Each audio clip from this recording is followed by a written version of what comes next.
बेटियों के साथ जो तूने शोषण किया है, उस शोषण का जो तूने उसका जब तक तेरे को सजा नहीं मिलेगी, सलाखों के पीछे नहीं जाएगा, तब तक धरना जारी रहेगा। और जो बेटियां शिकायत करता है, बेटियों को तुम धमकी दे रहे हो, उनके घरों में आदमियों को भेज रहे हो, धमकी देना बंद कीजिए। ये हिंदुस्तान की बेटियां है, पूरा हिंदुस्तान इनके साथ है। आज ये बेटियां अकेली नहीं है, तो इनको डराने की या धमकी देने की कोशिश ना करें। ये खिलाड़ी तभी जंतर मंतर से हटेंगे जब तुम साथ एक महिला जुड़ गई है जिनसे मैं आपको मिलवाऊंगा। काफी गुस्से में है। मैं जब वहां से जा रहा था तब भी इनको काफी गुस्सा था और लगातार इनको जिस दिन से धरना शुरू हुआ है देखता आ रहा हूँ, एक दिन भी धरने से बाहर नहीं गई है। सबसे पहले तो राम राम जी। राम राम जी। क्या नाम आपका? मेरा नाम सुदेश गोयत है, हिसार हरियाणा से हूँ मैं। जी जी जी। तो बहुत गुस्से में हो आप, काफी दिन से देख रहा हूँ मैं। और जब से पहलवानों का धरना जंतर मंतर पर शुरू हुआ है, आप दिल भर भी नहीं हटे हो, यहीं खड़े हो। देखिए, जब तक बेटियों को न्याय नहीं मिल जाता हम यहाँ से हटेंगे नहीं। और अकेला मैं नहीं, पूरे देश की मातृशक्ति यहाँ डटी हुई है। सरकार पे गुस्सा इसलिए आ रहा है कि प्रधानमंत्री जी से पूछना चाहती हूँ, जब ये ही बेटियाँ गोल्ड मेडल लेके आई थी तब प्रधानमंत्री जी ने अपने घर पे चाय पे बुलाया था। उस टाइम प्रधानमंत्री जी ने कहा था कि ये बेटियाँ भारत का गौरव है। वो ही गौरव बेटियां पिछले एक हफ्ते से लगातार न्याय की गुहार लगा रही है जंतर मंतर से।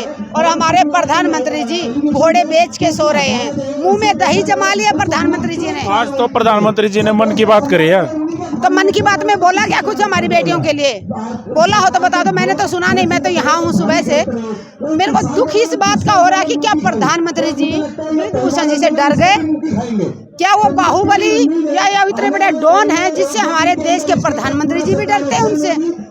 अगर नहीं डरते तो कम से कम प्रधानमंत्री जी ट्विटर पे एक लाइन लिख सकते थे। अगर जिन बेटियों ने आरोप लगाया है, शिकायत दर्ज कराई है, हम उसकी निष्पक्ष जांच करेंगे। और अगर अभिभूषण ब्रिजभूषण अगर आरोपी पाए गए तो कड़ी से कड़ी सजा देंगे। लेकिन आज तक प्रधानमंत्री जी ने एक लाइन नहीं लिखी ट्विटर पे। इस बात का मुझे बहुत दुख है, क्योंकि किसी महिला का छज्जा टूट जाता है तो हमारे हरियाणा के भी मंत्री उसके बारे में लिखते हैं। किसी क्रिकेटर खिलाड़ी का अंगूठे में चोट लग जाती है तो मोदी जी भी ट्वीट करते हैं। लेकिन ये बेटियां, इनकी इज्जत की कोई इज्जत वही नहीं है क्या? वैल्यू नहीं है क्या? देश का नाम रोशन करने वाली बेटियां न्याय की गुहार लगा रही हैं और सरकार बेसुध होकर सो रही है। यहाँ एक बात और भी होगी, जो लड़कियां धरने पे बैठी हैं उनकी खुद बहन उन्हीं के खिलाफ ट्वीट करना लग रही है। हाँ, तो उनको शर्म आनी चाहिए। मैं ये कहूंगी कि बबीता फोगाट से, अगर तेरी खुद की बहनें यहाँ बैठी हैं, बहन नहीं होने के नाते भी एक महिला होने के नाते उनको यहाँ आना चाहिए और समर्थन करना चाहिए। पार्टी बाद में है, कोई भी पद, कोई भी पदक और कोई भी पार्टी या कोई भी कुर्सी महिलाओं के सम्मान से बड़ी नहीं है। तो जितनी भी महिलाएं मैं सुन रही हैं, देख रहे हैं, उनसे यही कहूंगी, बिना जाति धर्म देखे इन खिलाड़ियों के साथ आके खड़े हो जाएं। अच्छा, एक बात और है, आज ब्रिजभूषण जी का आज तक पे एक बयान आया जिसमें वो कह रहा है कि मैं अपराधी होके अपराधी बन के इस्तीफा नहीं दूंगा और कोर्ट का जो फैसला होगा उसको मानूंगा। क्या कहोगे आप? इसका इस्तीफा मांगा किसने है? तेरे इस्तीफे के लिए नहीं बैठे हैं यहाँ पे ये वर्ड में खेलने वाले खिलाड़ी। तू सोच रहा तेरी कुर्सी के लिए यहाँ पे आए हैं। बेटियों के साथ जो तूने शोषण किया है, उस शोषण का जो तूने उसका जब तक तेरे को सजा नहीं मिलेगी, सलाखों के पीछे नहीं जाएगा, तब तक धरना जारी रहेगा। और जो बेटियां शिकायत करता है, बेटियों को तुम धमकी दे रहे हो, उनके घरों में आदमियों को भेज रहे हो, धमकी देना बंद कीजिए।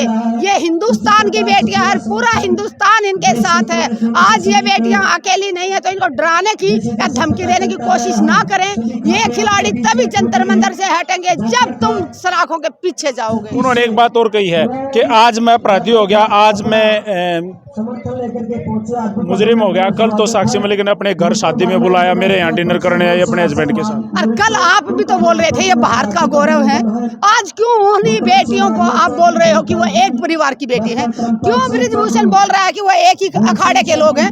क्यों उन्हीं बेटियों को एक राज्य की बेटी बना के छोड़ दिया गया? जब ये दूसरे देशों में जाके तिरंगे की शान बढ़ाती हैं बेटियां, जनगण मन गाते हैं, देश के देशवासियों की सीना चौड़ा हो जाता है कि हमारे भारत की बेटी दूसरे देशों में जाके तिरंगे की शान बढ़ा रहे हैं। और आज जब उन बेटियों का शोषण हुआ है, वो न्याय की मांग कर रहे हैं, तो ब्रिजभूषण खुद उन बेटियों को एक राज्य की बेटी बना के उनको बदनाम करना चाहता है। उन्हीं बेटियों को एक परिवार की बेटी बताना चाह रहे हैं, उन्हीं बेटियों को एक अखाड़े की बेटी बता रहे हैं। ये लड़ाई एक अखाड़े की नहीं है, ना ही एक राज्य की है, ना ही एक परिवार की है। ये लड़ाई भारत की सभी महिलाओं के सम्मान की लड़ाई है। इसलिए हिंदुस्तान का नाम रोशन करने वाली बेटियों ने आरोप लगाए हैं, तो आज पूरा हिंदुस्तान बेटियों के साथ है। अच्छा, एक बात और मैं आपसे डायरेक्ट पूछना चाहूँगा, क्या आप कांग्रेसी हो? ना मैं कांग्रेसी हूँ, ना मैं बीजेपी की हूँ, ना मैं आपकी हूँ, मैं किसी भी पार्टी से नहीं हूँ। मैं सिर्फ और सिर्फ एक इंसान हूँ, भारतीय हूँ। ना मैं जाति में विश्वास रखती, ना धर्म में रखती। मैं हमेशा खुल के बोलती हूँ। और कई बार लोग मेरे वीडियो के नीचे लिखते हैं, ये मैडम तो लग रही है या तो पाकिस्तान से आई है या ये मुसलमान है, भेष बदल के आई है। जब मैं दिल से सच बोलती हूँ तो लोग ऐसे ऐसे कमेंट्स करते हैं। मैं एक भारतीय हूँ और जहाँ जहाँ अन्याय होगा, किसान की बेटी हूँ और एक सैनिक की पत्नी हूँ, जहाँ जहाँ अन्याय होगा वहाँ मैं आवाज़ उठाऊंगी। चाहे हमें आंदोलन जीवी कहें, जो तुम्हारा मन करे वो इल्जाम लगा लें, लेकिन हम अन्याय के खिलाफ आवाज़ उठाते रहेंगे आखिरी सांस तक। तो जी देखिए, एक बार पीछे घुमा के दिखा दो भाई। फिलहाल हम जंतर मंतर पे मौजूद हैं, धरने पे खड़े हैं और यहाँ पे हमारी मातृशक्ति हमारे साथ खड़ी है। और भाई काफ़ी जोश, काफ़ी रोष है और भैया रोज सच्चा भी है। जिस तरीके से हमारे देश का गौरव यहाँ सड़कों पे बैठने पे मजबूर हो रहा है, तो भाई बहुत बुरा लगता है।